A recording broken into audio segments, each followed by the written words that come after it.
بسم اللہ الرحمن الرحیم۔ بسم اللہ الرحمن الرحیم۔ آداب زفاف اور صالح اولاد۔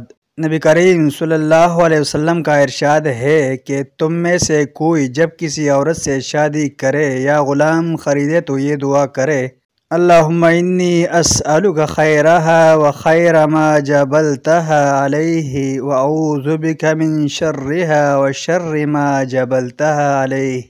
اے اللہ، میں تجھ سے اس کی اور اس کی جبلت و فطرت کی بھلائی چاہتا ہوں، اور تجھ سے اس کی اور اس کی جبلت کے شر سے پناہ مانگتا ہوں۔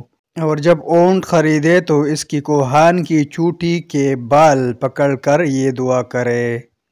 نبی اکرم صلی اللہ علیہ وسلم فرماتے ہیں، تم میں سے کوئی اگر اپنی بیوی سے جماع کرنے سے پہلے یہ دعا کر لے: بسم اللہ اللہم جنبنا الشیطان وجنب الشیطان ما رزقتنا، اے اللہ ہمیں شیطان سے محفوظ رکھ اور تو ہمیں جو اولاد دے اسے بھی شیطان سے بچانا، تو ان کے ہاں جو بچہ پیدا ہوگا شیطان اسے کبھی ضرر نہیں پہنچا سکتا۔